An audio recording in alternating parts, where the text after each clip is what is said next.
प्रधानमंत्री कहाँ हैं? अब मैं आपसे, ब्रिटेन गए हैं जरूरत पे, लंदन गए हैं। हाँ। बताइए, जब अपने ही देश के प्रधानमंत्री अपने ही देश में आते हैं तो नेटवर्क 18 पे ब्रेकिंग न्यूज चलता है, प्रधानमंत्री देश पधारे।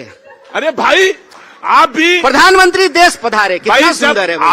आप ऐसे, आप भी कार्य करिए, आप भी ऐसे कर्म करिए, इस देश में आइए, तो हम भी आपका भी चलेगा। अच्छा, आप कहीं नहीं चला रहे? आप ये कह रहे हैं कि हम भी प्रधानमंत्री की तरह वास्को डिगामा हो जाएं, हमेशा फ्लाइट मोड पे रहें, घूमते रहें, भागते रहें, जब भी पार्लियामेंट चले, सेशन में जब भी सवाल पूछा जाए तो भाग जाएं। इसीलिए हमने कहा कि प्रधानमंत्री जी जो है एक नया शब्द चलन में लेकर के आए हैं और ये इनकी पुरानी आदत है। अगर भगोरागिरी समझते हैं, भगोरागिरी अगर खेल होता तो साहेब वर्ल्ड चैंपियन होते, मैं ये कहना चाहता हूँ। अच्छा, आपके राहुल जी तो कहीं जाते नहीं है? जाते हैं। कहाँ जाते हैं, नाम बताइए।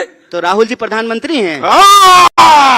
राहुल जी को प्रधानमंत्री बना दीजिए, वो जो है पार्लियामेंट में खड़ा होकर के देश के सवालों का जवाब देंगे। ये होता है दोहरा बात। किसका? कि मुझे भी बोलने का अपने दिल से पूछिए, पराये दिल का हाल, जाको रही भावना जैसी प्रभु मूरत देखई तीन मैं आपसे बात कर रहे हैं। आपसे कुछ नहीं कह रहा। आप बैठ जाइए। मैं बैठ जाऊंगा। आप बैठ जाइए। मैं बहुत स्वतंत्र, आप ऐसे मत कीजिए। मैं बहुत स्वतंत्र, मैं बैठ जाऊँ। मैं आपसे कह रहा हूँ, आपको कुछ नहीं करना। अरे आपके पास सरकार की ताकत है, आप बैठिए, आप बैठिए। ये 4 मिनट, बैठिए। 4 सेकंड बचा। मैं आपसे एक सवाल पूछता हूं, मैं ये प्रोग्राम अभी तुरंत खत्म हो जाएगा, आप मुझे बता दीजिए क्या कि राहुल जी कौन कौन देश में जाते हैं? सवाल खत्म, सेशन खत्म। राहुल जी देश के नेता प्रतिपक्ष हैं, वो तो पासपोर्ट लेके ही जाते होंगे। तो प्रधानमंत्री मोदी जी ऐसे ही चले जाते हैं? सुनने दीजिए ना। अरे अच्छा, तो देश में अभी सेशन चल रहा है, सेशन में प्रधानमंत्री को विपक्ष के सवालों का जवाब देना चाहिए। तो प्रधानमंत्री जो है देश का सेशन छोड़ करके लंदन का ब्रिज देखने, और मैं बता दूं, नियम ये कहता है कि कंसर्न मिनिस्टर जवाब देगा। पार्लियामेंट्री अफेयर्स जो जानते हैं वो जानते हैं। अच्छा, कंसर्न मिनिस्टर जवाब देगा। अच्छा पहले सुनिए ना। हाँ तो सुने तो नहीं, और कुछ। अरे आप खड़ा मत होइए, आप गोदी में बैठे हुए हैं, आप खड़ा मत होइए। खड़ा होने दिक्कत, आप गोदी में बैठे हुए हैं, खड़ा होने का दिक्कत है। आप बैठिए, आपके पास सरकार की ताकत है, ऐसे मत कीजिए, आपके पास सरकार की ताकत है, बैठिए, आप बहुत ताकतवर हैं, बैठिए, गोदी में बैठे रहिए। मैं ये कह रहा हूं कि प्रधानमंत्री कहते हैं कि प्रधानमंत्री का जवाब देने का काम नहीं है, कंसर्न मिनिस्टर जवाब देगा। तो प्रधानमंत्री का काम सिर्फ और सिर्फ संडे को मन की बात करना और सेल्फी खिंचाना है और वास्को डिगामा की तरह दुनिया घूमना है देश में। अच्छा क्या होता है, किसकी सरकार? बोलिए, किसकी सरकार? बोलिए ना जी, किसकी सरकार? जब सारी चीजें आप ही जानते हैं, आप ही सवाल, आप ही जवाब, तो आप ही जानते हैं। आप दिन भर बोलते हैं ना मोदी सरकार, तो जब मोदी सरकार कहते हैं, केंद्र सरकार नहीं कहते हैं, जब सारा डिपार्टमेंट मोदी जी के चेहरे पे ही चल रहा है, जब सरकार का नाम मोदी सरकार है, तो जवाब कौन देंगे? मोदी जी देंगे ना, कि अमित शाह जवाब देंगे? जिसके नाम पे सरकार है उसको जवाब देना पड़ेगा। प्रधानमंत्री, देश की सुरक्षा का मामला है, इतना बड़ा मसला, बिहार में SIR चल रहा है और प्रधानमंत्री से विपक्ष सवाल पूछ रहा है, चर्चा करना चाहता है। प्रधानमंत्री जो है 1 सेकंड में 9-2-11 21 सेकंड में गायब हो जा रहे हैं। मैं तो आप जो है एक बात बताएं, और मजेदार बात देखिए क्या है। अरे रुकिए, आप रुकिए, आप बहुत दिन से रुके हुए हैं, चालू हो जाइए। मजेदार बात यह है कि जब ये विपक्ष ये सवाल पूछ रहा है तो भाजपा प्रवक्ता की जरूरत नहीं है, एंकर ही उसको डिफेंड किए जा रहे हैं। आप बोलिए। और ये बिल्कुल वैसे ही जैसे संविधान। आप बोलिए, आप बोलिए। अब मैं बोलता हूं। अच्छा, वो सब ठीक है, प्रश्न। अरे मैं कह रहा हूं कि अगर ये जवाब दे के चले जाएं दो चीज का, कि कर्नाटक में, हिमाचल में, और दूसरा सवाल का जवाब ये था इनसे, ये कम कर दे टैक्सेस वहां पे। नहीं, मैं सवाल ये कह रहा था कि 2014 में प्रधानमंत्री ने कहा, अच्छा एक बात, महंगाई। अच्छा सुनिए, महंगाई हिमाचल में OPS लागू हुआ है कि नहीं हुआ है? हाँ, खास करके भाजपा चंद्रमा बोलने बताइए। तो ये बताइएगा, OPS लागू हुआ ना? भारत जो है चंद्रमा पे पहुंच गया कि नहीं? पहुंच गया ना? तो आप ऐसे सवाल का जवाब देंगे तो क्या फायदा? अच्छा, OPS लागू नहीं हुआ? तो OPS लागू हो गया। आप एक सवाल, भाजपा के कौन से राज्य में OPS लागू हुआ है बता दीजिए। बिहार में कितने जिले हैं? क्या हुआ इसका? कितने जिले हैं? 38। पक्का? आपसे ज्यादा जानते हैं। अरे बहुत धन्यवाद। इतना घूमे हैं कन्हैया जितना आपको बताया 2019 अरे आप में तो मिला था। पर्सनल हो रहे हैं महाराज, हमसे रिश्तेदारी करनी है क्या आपको?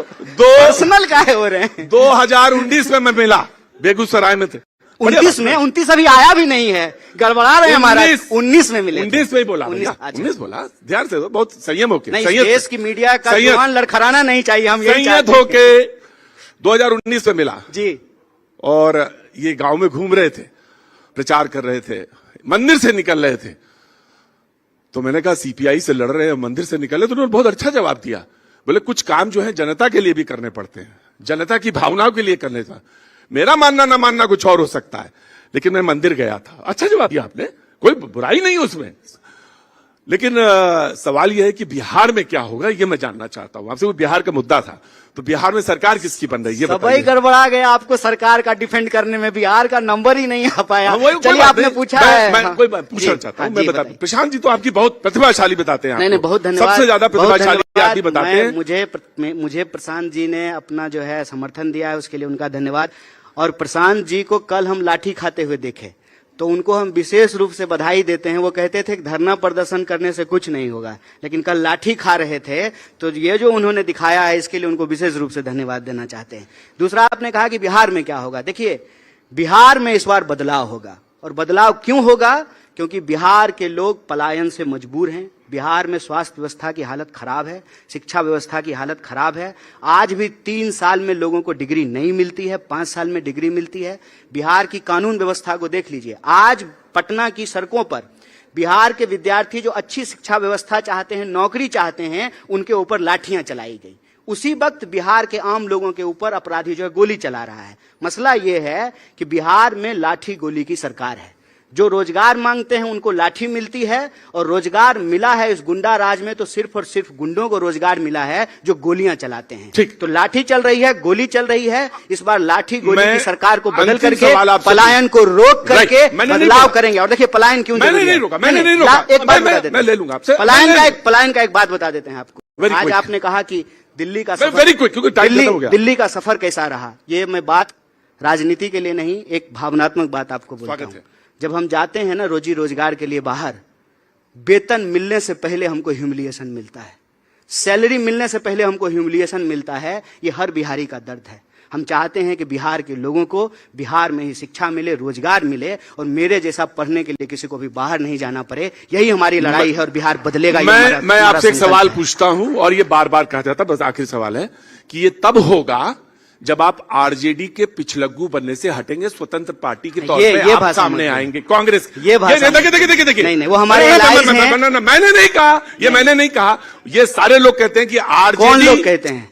प्रशांत जी कह रहे हैं। अरे तो प्रशांत जी मेरे अभी तो कह रहे थे मैं लाठी बनता, तो आपको कह रहे हैं ना। प्रशांत जी कांग्रेस पार्टी के स्पोक्स पर्सन नहीं है। मैं उनको बधाई देता हूं, उनकी पार्टी है, संघर्ष कर रही है, लेकिन कांग्रेस पार्टी का स्पोक्स पर्सन प्रशांत जी नहीं है। और आरजेडी हमारा एलआई है, इंडिया ब्लॉक का हिस्सा है। इसीलिए इस तरह की अपमानजनक भाषा का इस्तेमाल एक पार्टी के लिए, आप किसी भी संवैधानिक संस्था को कुछ भी बोल सकते हैं। कहां हम किसी को पिछलग्गू बोले हैं? नहीं, आपने जो बोला इलेक्शन कमीशन को, तो आप बोल सकते हैं। क्या बोले? ऐसी तैसी, ऐसी तैसी भी। अरे आप तो भैया जी कहीं कहते हैं, और आपको जो है बिहारी कोलोकियल लैंग्वेज और टोन से दिक्कत हो रहा है। ऐसी तैसी का तो मतलब कुछ और होता है। ऐसी तैसी हिपोक्रेसी। हिपोक्रेसी नहीं हुई, ऐसी तैसी ये हुई कि मैं मानता ही नहीं। नहीं, ये आप देखिए, ये आपके शब्द। नहीं, मेरे शब्द मैं खूब जोर से मानता हूं, और मैं चाहता हूं कि बहुत अच्छे तरीके से ईसीआई काम करे। मैं ये चाहता हूं कि स्वतंत्र रूप से कांग्रेस बोले, पारदर्शी तरीके। वो कहते हैं रहमो करम पे हैं आप, पारदर्शी। आरजेडी के रहमो करम पर आप जिंदा हैं। तो आप कितने सीटों पे लड़ेंगे? मांगेंगे 100